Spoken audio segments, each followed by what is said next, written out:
जय श्री कृष्णा। स्वागत है आपका मेरे YouTube चैनल में। मैं हूं आपकी एस्ट्रोलॉजर राधा। आज हम बात करेंगे कौन से वो चीजें होती है जिस वजह से इंसान की शादी में बार बार प्रॉब्लम आती है।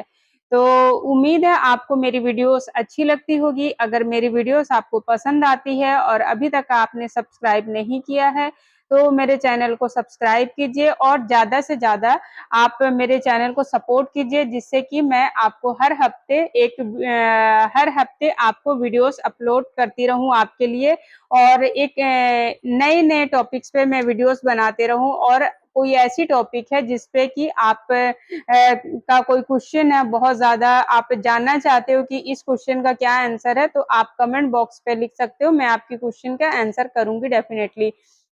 तो आज हम बात करते हैं कि क्या वो ऐसी चीजें हैं कि इंसान की कई लोग होते हैं ना कि शादी में बहुत ज्यादा प्रॉब्लम आती है। एक शादी होती है टूटती, फिर दूसरी शादी होती है टूटती है, और फिर भी इंसान परेशान रहता है। बार बार शादी टूटने का रीजन क्या होता है? कल मेरे पास एक कुंडली आई थी जिसके बारे में मैं आपको आपके साथ शेयर करूंगी कि एक पर्सन की कुंडली थी, जो कि वो पर्सन बहुत ज़्यादा परेशान थे और वाक़ई में उनके साथ सिचुएशन ऐसी थी कि वो परेशान थी। मैं आपके लिए वो कुंडली भी एक बार शो करा दूँगी डेफ़िनेटली, आप देख के नॉलेज ले सकते हो। तो आप जब शादी के लिए कुंडली एनालाइज़ करवाइए ना, तो आपको क्या देखना चाहिए? सबसे पहले आपको जो देखना चाहिए ना, आपका लगन क्या है? आपकी कुंडली में कौन से लगन का आपका बर्थ है ना? ये आपको देखना बहुत ज़्यादा ज़रूरी होता है। आपका जो भी लगन है, लगन लॉर्ड आपको देखना कहाँ बैठे हैं। क्या वो 6th हाउस में बैठ गए हैं? क्या वो 12वें हाउस में बैठ गए हैं? क्या वो 8th हाउस में बैठ गए हैं? कौन से हाउस में बैठे? क्या वो नीच के हो गए हैं? आपका अगर लगन लॉर्ड स्ट्रॉन्ग है, मेलेफिक प्लैनेट का एस्पेक्ट नहीं है, तो आपकी लाइफ में काफ़ी सारी चीज़ें बेहतर होगी। लेकिन अगर इन हाउसेस में आपका लगन लॉर्ड चले गया, तो आपके लाइफ में मल्टीपल प्रॉब्लम्स आएँगे ही आएँगे, नो डाउट।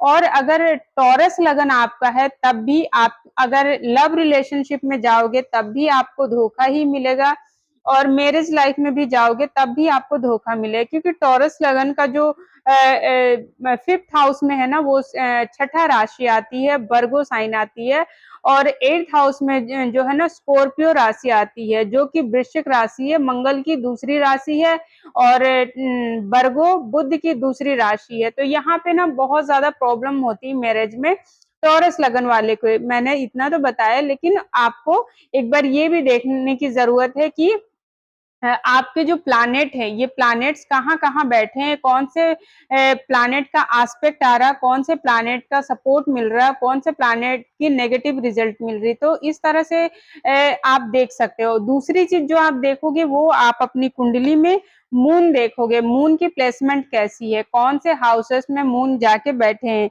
जैसे कि आपका मून अगर छठे 6th हाउस में बैठ गए, या तो 8th हाउस में बैठ गए, या तो 12th हाउस में बैठ गए, तो आपका जो मन है ना, वो हमेशा परेशान रहेगा। मून का डिस्पोजिटर भी आपको देखने की जरूरत है कि कैसा है। तो इस कुंडली में जो मैं आपको बता रही हूँ ना, ये जो कुंडली है, ये काल पुरुष की कुंडली ही है, और 1st हाउस 8th हाउस के मालिक है मंगल, जो कि जाके 9th हाउस में बैठ गए हैं। ठीक है, तो ये जो पर्सन है ना, मंगल अच्छी जगह में प्लेसमेंट तो इनकी हुई है, तो ये पर्सन जो है ना बहुत ज्यादा काम करने में इनको एक तरह से पितृ दोष भी है, बट कोई बात नहीं, इनको इतनी प्रॉब्लम नहीं आएगी। ये जाके बैठ गए 9th हाउस में मंगल देव, और इनके साथ जो बैठे हैं ना सैटर्न बैठे। सैटर्न जो होते हैं ना दुख और पीड़ा तकलीफ का कारक माने जाते हैं। तो सैटर्न जहां भी बैठेंगे, जिस प्लैनेट के साथ भी बैठेंगे, उस चीज की प्रॉब्लम जरूर देंगे। तो यहाँ मंगल देव के साथ बैठे हैं, जो कि लगन लॉर्ड है, तो इनकी लाइफ में बहुत सारे प्रॉब्लम है, बहुत सारे ये हार्डवर्क तो बहुत अच्छा करते हैं। जब भी ये बहुत ज्यादा हार्डवर्क करने जाते हैं ना, तो इनको हेल्थ इशू हो जाती है। सैटर्न कहता है रुक जाओ, मंगल बोलता है गो गेटिंग नेचर। मंगल की जो नेचर होती है ना, वो गो गेटिंग वाली होती है। तो मंगल देव यहाँ पे कहते हैं मुझे तो काम करना, शनि देव कहते हैं रुक जाओ। वो सैटर्न जो होते हैं ना कोल्ड प्लैनेट होते हैं, तो वो धीरे धीरे काम करने में बिलीव करते हैं।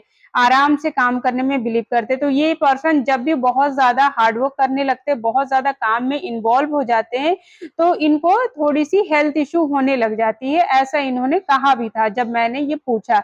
दूसरी चीज, इनका जो मून है ना वो 4th हाउस के लॉर्ड है और जाके बैठ गया 8th हाउस में, तो इनका मून डिस्टर्ब हो गया। ऐसे भी इनको ना मेंटली इनका मन बहुत ज्यादा परेशान होता, बहुत ज्यादा डिस्टर्ब रहते हैं, ये बहुत ज्यादा स्ट्रेस में रहते हैं, इनका ऐसे देखा गया। और दूसरी चीज, इनकी जो 4th हाउस में है ना कैंसर लगन, कैंसर राशि में जाके बैठ गए हैं केतु देव, जो कि केतु जो है ना ग्रहण दोष बनाता है, चंद्र ग्रहण दोष बनाते हैं ना, तो यहाँ पे चंद्र ग्रहण दोष भी बन रहा। और दूसरी प्रोडिक्शन यहाँ से ये आती है कि इनकी जो है ना मदर बचपन में ही एक्सपायर हो चुकी थी, जिस वजह से इनको माँ का सुख नहीं मिल पाया और फैमिली का जो वातावरण होता है ना इनका डिस्टर्ब रहने लग गया।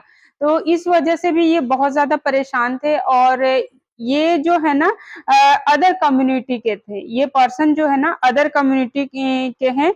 और इनका जो मतलब बोलने का जो नेचर है ना ये बहुत ज्यादा सॉफ्ट बोलते हैं। इनको थोड़ी सी ना मतलब ऐसी आदत है कि बहुत ज्यादा बहस नहीं करना, बहुत ज्यादा शालीनता से बात करना, बहुत ज्यादा बदतमीजी से नहीं बात करना। तो एक्चुअली ये इंसान ना मैरिज लाइफ में बहुत परेशान है कि इनकी जो 7th हाउस लॉर्ड है वो वीनस है, वीनस जाके बैठ गए इनके 10th हाउस में। और बैठे किसके साथ है? राहु के साथ। राहु जो है ना एक्सपेंड करते हैं, जैसे कि वीनस के साथ राहु बैठे तो लव रिलेशनशिप को एक्सपेंड करेंगे।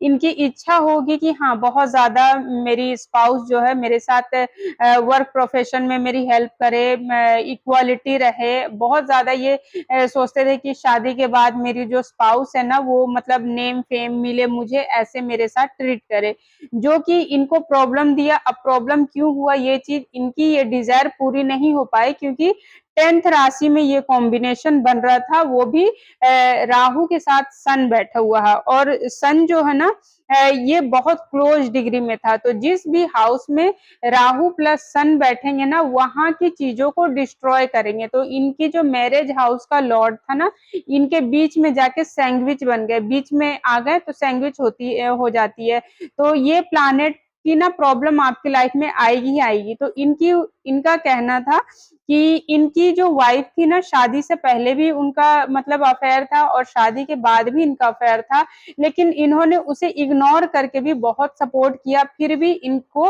एक बार तो छोड़ के चली गई, फिर दूसरे बार भी छोड़ के चली गई। ऐसा क्यों हुआ?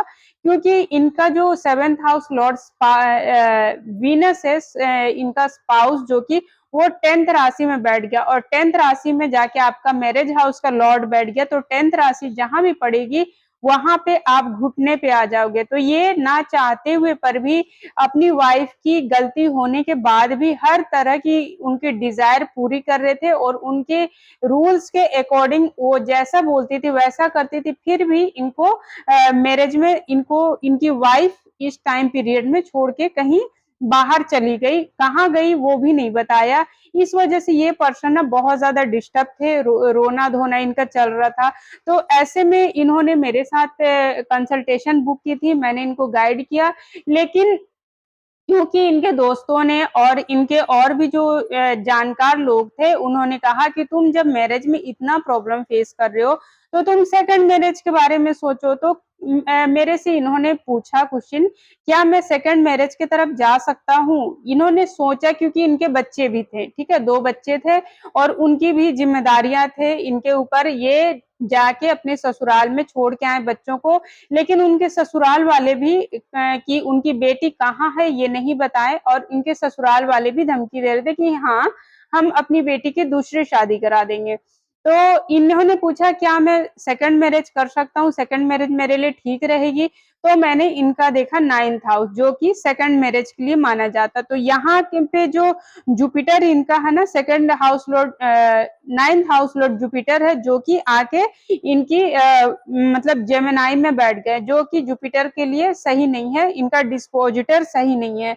तो यहाँ पे 9th हाउस में आके मार्स भी है प्लस सैटर्न भी है, तो मार्स अगर आए तो झगड़े तो होंगे ही, और सैटर्न है तो शादी में प्रॉब्लम तो देंगे ही डेफिनेटली।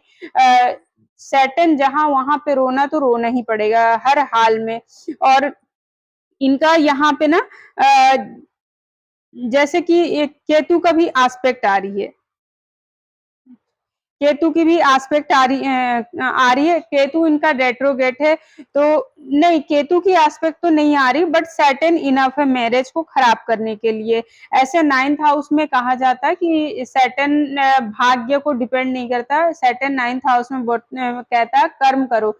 लेकिन शनि अगर मैरिज हाउस से किसी भी तरह से रिलेशन बना रहा है, चाहे वो एस्पेक्ट हो, चाहे बैठा हो, चाहे कुछ भी, तो शादी में रोना रुलाता ही है। और इनका जो है ना 9th हाउस लॉर्ड भी मतलब इनका डिस्पोजिटर भी मतलब मरकुरी है, जो कि फ्रेंडली प्लैनेट नहीं है इनका, तो इनकी सेकंड मैरिज में भी प्रॉब्लम आएगी। तो ऐसे में क्या कर सकते हैं, इन्होंने पूछा। तो इनके कुंडली के अकॉर्डिंग इन्हें मैंने रेमेडी सजेस्ट किया। पर्सन बहुत परेशान थे, डिस्टर्ब थे, तो आप भी अगर इसी तरह की कोई प्रॉब्लम को फेस कर रहे हो तो आप मुझसे जुड़ के कंसल्टेशन बुक कर सकते हो। अभी वो रिलैक्स है, उनको रेमेडीज दी गई है और कहा भी गया है कि नेक्स्ट टाइम कुछ टाइम पीरियड तक दिया गया है रेमेडी कि इतने दिनों में आपकी चीजें ठीक हो जाएगी। उन्होंने वो रेमेडी करना स्टार्ट भी किया, और जब ये आएंगे फिर मैं आपको बताऊंगी कि कैसा रह रहा है इनका चीजें। तो ये रही मेरी एनालाइज की कुंडली को कैसे रीड करते हैं, आपकी लाइफ में चीजें कैसे चेंज होती, कैसे बदलती है, कैसे सिचुएशन को डिफरेंट डिफरेंट टाइप में आपकी कुंडली बताती है कि लेके जाएगी, कब आपके लाइफ में क्या होगा, किस तरह से होगा, मैरिज में किस तरह की प्रॉब्लम आप फेस करोगे। ये टोटली डिपेंड करता है कि आपकी कुंडली क्या है। आप अगर अपनी कुंडली की बात मानते हो, आप अपनी कुंडली के अकॉर्डिंग चलते हो, तो इसकी रेमेडीज भी होती है जो कि करने के बाद आपको अच्छे रिजल्ट्स भी मिलते हैं। तो उम्मीद है आपको मेरी ये वीडियो अच्छी लगी होगी। अच्छी लगी तो मेरे चैनल को सब्सक्राइब कीजिए, अपने दोस्तों के साथ, अपने फ्रेंड्स के साथ शेयर कीजिए, और इस तरह की कोई प्रॉब्लम आप भी फेस कर रहे हो तो मुझसे जुड़ के आप कंसल्टेशन ले सकते हो। अगर आपकी हेल्थ से जुड़ा कोई क्वेश्चन हो, वेल्थ से जुड़ा कोई क्वेश्चन हो, करियर से जुड़ा कोई क्वेश्चन हो, तो आप कंसल्टेशन बुक कर सकते हैं। मेरे वीडियोस को देखने के लिए थैंक यू सो मच। और डिस्क्रिप्शन में मेरा नंबर दिया गया है, आप कंसल्टेशन वहां से बुक कर सकते हो। आज के लिए इतना ही। थैंक यू सो मच मेरे वीडियोस को देखने के लिए।